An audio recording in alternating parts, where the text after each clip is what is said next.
Alors bonjour tout le monde, j'espère que vous allez bien. Donc comme promis, j'en se retrouve aujourd'hui pour une petite vidéo explicative du plaquage bois sur le carton des divers objets que j'ai pu faire. Alors le premier objet que j'avais fait, c'était cette boîte que j'ai fait en palissandre. Donc le plaquage bois, c'est des feuilles de plaquage de bois précieux que j'achète, donc je vais vous montrer après. Donc cette boîte en plaquage bois, donc c'est du bois, elle a le même effet que le bois. Donc j'avais fait ça avec le bouton. J'avais fait ensuite le porte-téléphone éléphant. Malheureusement, la vidéo, comme vous avez pu voir, elle n'a pas été très réussie. Donc là, c'est du bois de loupe, du bois de châtaignier, et là, je crois que c'est du sapin. Alors, et ensuite, la prochaine vidéo, ce sera la vidéo du bougeoir, la vidéo de ce bougeoir un peu de style un peu japonais, qui est, je crois, ça doit être du bois de noyer et de l'ébène. Alors, l'idée m'est venue en retombant sur parce qu'il y a quelques années, quand je pouvais encore bricoler beaucoup, je faisais des dessins sur du bois en plaquage bois. Donc, je suis retombée sur des chutes de plaquage. Donc, ça se présente comme des feuilles de bois en fait très fines. Sur lequel on faisait, surtout dans le temps, maintenant beaucoup moins, les objets marquetés, vous savez, avec des dessins de différents bois. Donc je suis retombée sur des chutes de bois. Je me suis dit, tiens, bah, pourquoi pas associer le cartonnage au plaquage et ainsi rendre mes objets en carton. Bah déjà les rendre plus solides, les mettre dans des endroits, pourquoi pas là du coup des endroits un peu humides, puisque après il y a du bois.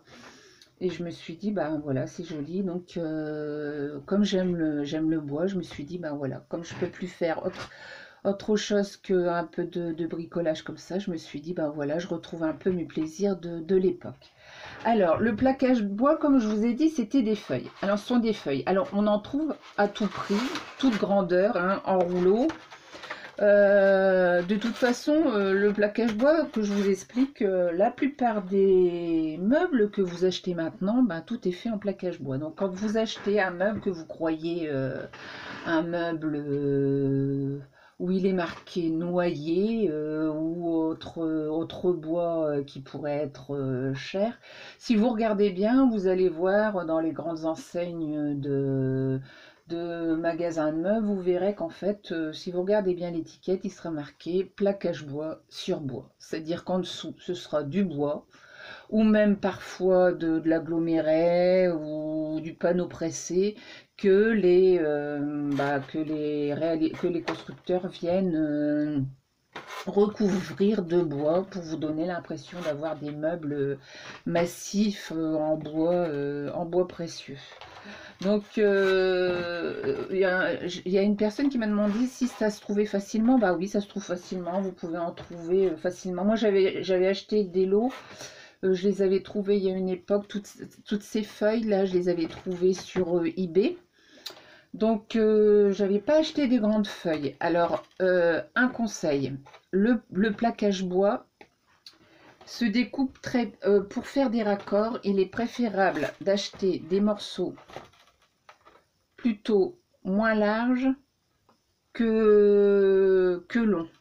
Parce que, en fait, quand on doit découper et puis rassembler, si on doit faire des raccords dans ce sens-là, c'est difficile à couper et les raccords se voient. Alors que quand on va venir faire des raccords, si on n'a pas suffisamment de largeur, si on achète vraiment des petits bouts, on va venir tricher en découpant peut-être un peu de façon irrégulière, en mettant l'un sur l'autre. Voilà, on vient découper comme ça, on met l'un sur l'autre. Au cutter, on va venir découper dans les sens du veine le bois, comme ça. Et quand on va retirer, on aura ainsi un raccord qui sera moins... qui, une fois poncé, ne se verra presque plus. Que si on fait un raccord dans la longueur, dans ce sens-là, on va forcément voir la coupure. Donc toujours faire les raccords, essayer de faire des raccords dans le sens de la veine. Après, c'est vrai que quand le plaquage bois, c'est comme le carton, comme le papier, comme le tissu, il y a un sens qu'on appelle le sens, le fil droit. Donc vous avez un sens qui est rigide et un sens qui est souple. Moi, si je veux faire des arrondis, je vais forcément utiliser la partie qui est la plus souple pour pouvoir la coller. Autrement, c'est très très fragile. Votre bois se casse. Concernant comment ça se fixe, alors ça se met à la colle à bois. Donc vous avez deux parties. Donc c'est comme sur le bois en fait. On va faire avec le carton ce qu'on fait comme pour le bois. Si vous pouvez aller voir des vidéos comment mettre du plaquage bois, vous verrez que c'est le même. J'ai utilisé la même technique.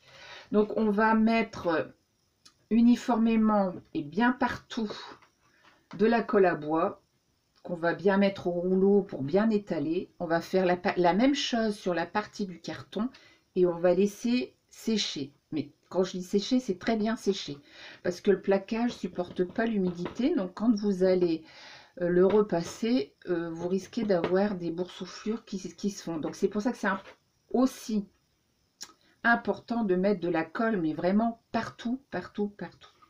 Donc une fois que les deux parties vont être collées, vous allez venir les mettre l'une sur l'autre et prendre un fer à repasser. Et avec la chaleur, votre plaquage va se fixer. Alors, moi j'ai la première boîte là, comme c'était un test, je l'ai fait avec mon grand fer à repasser avant de le monter. Donc j'ai pas crafté, hein. J'ai pas mis de papier craft sur les angles ou sur les bords, j'ai uniquement collé parce qu'après j'ai dû poncer, j'ai eu un mal fou, j'ai dû poncer tout ça pour arriver à faire. Ce qui est compliqué, c'est forcément les champs, parce que contrairement au papier, on va pas pouvoir venir recouvrir les champs avec le plaquage. Il va falloir découper des toutes petites bandes pour pouvoir venir habiller les champs de la boîte. C'est pour ça que sur mon éléphant, j'ai fait des champs qui étaient plus gros. J'ai rajouté des épaisseurs de carton pour pouvoir avoir un champ plus gros à habiller, ce qui est quand même plus facile parce que là, ça n'a vraiment pas été simple d'aller passer le fer à repasser et puis de découper des toutes petites bandes. Alors, moi, je ne m'étais pas équipée, donc le fond, j'ai encore mes clés. Le fond, j'avais pas pu rentrer le fer à repasser. Donc du coup, je l'avais collé à la colle néoprène. Après, la colle néoprène, c'est la même chose, hein. La colle néoprène liquide, il faut mettre de la colle sur les deux faces et après venir coller le bois. Mais c'est quand même préférable de pouvoir passer le fer à repasser. Alors du coup, moi, comme je me suis pris au jeu, et puis j'avoue que franchement ça me plaît cette histoire de plaquage. Je trouve que on a l'impression de se retrouver vraiment avec des objets en bois précieux. Ça par exemple, le bougeoir que je vais vous mettre par la suite, c'est un bougeoir, c'est un modèle que j'ai pris qui existe en bois et qui ce sont des objets qui sont quand même assez onéreux puisque ce sont des objets en bois précieux. Donc du coup je trouve qu'il fait de l'effet. Donc du coup, comme moi j'ai voulu, je me suis dit, j'ai envie de continuer cette expérience du plaquage dans le cartonnage. J'ai acheté ce qu'on appelle, alors j'ai acheté ce petit fer, c'est un petit fer à couture. Fer à couture pour passer dans les petits coins difficiles, donc ça coûte une dizaine d'euros, que j'ai acheté sur internet. Je crois qu'il y en a chez Butinette aussi, et puis je crois que j'en avais vu aussi sur eBay. Moi je l'ai acheté sur Amazon. Donc c'est tout petit, il y a même une lame qui est encore plus petite. Et ça, du coup, ça m'a permis d'aller dans le fond de, par exemple, dans le fond de mon éléphant. Alors, il en existe des horizontaux. Je vous invite à prendre un fer à repasser qui peut se tenir vertical pour aller dans les fonds. Même si un horizontal, ça peut aussi être intéressant, mais sincèrement, je pense que c'est plus intéressant d'avoir ce modèle qui se tient verticalement. Donc, que j'ai acheté, si vous voulez, je vous mettrai en dessous si je retrouve l'endroit où je l'ai acheté. Et puis, mais vous pouvez faire, comme je vous ai dit, hein, si vous voulez tester, vous pouvez acheter quelques bouts de plaquage. Et j'ai aussi acheté pour quelques euros un tout petit fer à repasser de voyage. Voilà, comme ça que j'ai acheté ça. Celui-là, je crois que je l'ai acheté sur AliExpress. Alors, il est tout petit. Et puis, du coup, bah, ça me permettra de ne pas sortir, de pas utiliser le gros fer à repasser. Alors, quand les deux colles sont sèches, ce que je ne vous ai pas dit, c'est que je mets pas directement mon fer à repasser dessus. Je prends un papier sulfurisé et je viens positionner dessus. Comme quand on fait pour, si ça peut vous donner une idée, comme quand on fait pour faire des transferts sur des t-shirts. Donc, on va venir poser notre et on va passer partout. Et après, on mettra au vernis. Alors, on mettra au vernis et on va surtout venir aussi poncer les angles. Vous voyez là, j'ai un morceau qui est vertical, un morceau horizontal. Je suis venue découper tout doucement le bord et après j'ai poncé pour que l'ensemble donne l'impression, pour qu'on ne voit même plus le joint. Quand vous allez le poncer, vous n'allez plus voir le joint. Donc, dans ce sens-là, dans le sens des veines, comme je vous avais expliqué, dans le sens des veines, quand vous allez les coller, vous collez toujours un peu plus grand. Vous allez venir après découper dans le sens des veines au cutter, en laissant un tout petit peu dépasser. Et par contre, dans ce sens-là, au cutter, ça va être beaucoup plus compliqué. Donc, où vous pouvez, moi je crois que je vais acheter ce qu'on appelle un araseur ou un abraseur, je sais plus, de champ.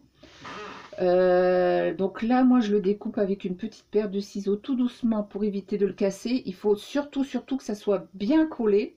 Vous faire à repasser, n'hésitez pas à le laisser poser pour que ce soit. Parce que si vous avez un petit bout qui n'est pas bien collé, ben vous allez avoir des éclats quand vous allez le découper. Donc ça, par contre, avec une petite paire de ciseaux, je découpe et après, on vient poncer. Et avec le ponçage, vous pouvez regardez, on a vraiment l'impression que c'est du bois. On voit vraiment pas le raccord. Donc c'est pour ça qu'il ne faut pas couper trop court parce qu'autrement vous allez avoir le dessous qui va ressortir. Donc du coup là, effectivement, on essaye de faire en sorte de faire coordonner les morceaux de bois. Hein. Quand vous avez du bois, les couleurs ne sont pas uniformes. C'est justement le plaisir d'avoir du plaquage. On fait jouer les couleurs pour que ce soit plus joli. Donc une fois que c'est terminé, on va venir poncer. Moi je mets ce qu'on appelle du fond dur. Alors du fond dur sur du bois, c'est ce qui va permettre de boucher les pores et après de pouvoir venir mettre son vernis qui va comme du bois en fait, hein, puisque c'est du bois, qui va venir finir votre objet. Alors, au fur et à mesure, j'ai expérimenté. Donc j'ai expérimenté pour moi, mais j'ai expérimenté pour vous aussi. C'est les produits. Alors, comme je vous ai dit, en fait, il va pas falloir pas falloir crafter. Alors, si d'autres personnes ont des idées ou des conseils par rapport à ça, j'avais pensé essayer l'enduit de plâtre ou autre. J'ai vu sur les meubles en carton, on mettait de l'enduit. Je me suis dit, peut-être que ça fonctionnerait, mais j'ai pas encore essayé. Le plaquage supporte pas l'humidité. Donc, comme je vous ai dit, ce que je vous conseille, c'est qu'au départ, moi j'avais collé mon carton comme habituellement avec la colle vinylique. Et après, j'ai dû passer, repasser, repasser au fur et à mesure. Parce qu'une fois que j'ai commencé à mettre au vernis et autres, j'ai commencé à avoir le plaquage qui se décollait. Donc, j'ai acheté de la colle à bois, colle bois, haute résistance à l'humidité. Et j'ai tout collé avec ça.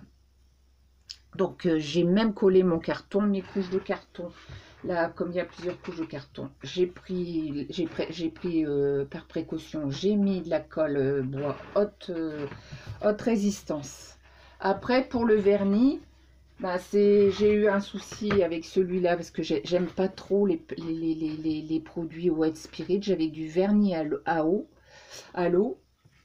Le vernis à l'eau a fait boursoufler mon éléphant. Donc une fois qu'il a été verni, j'étais obligée de repasser avec du papier sulfurisé avec mon fer à repasser. Heureusement pour moi, il n'a pas trop atténué le vernis, mais c'est ce que j'avais peur. Donc du coup là, j'ai mis un vernis qui était malheureusement pas un vernis à l'eau, un vernis White Spirit pour limiter l'humidité avec le carton. Donc c'est pour ça que j'insiste sur le fait que quand vous allez coller vos pièces et quand vous allez mettre la colle sur les parties de plaquage et doigts, attendez que ce soit bien sec avant de fixer votre plaquage. Alors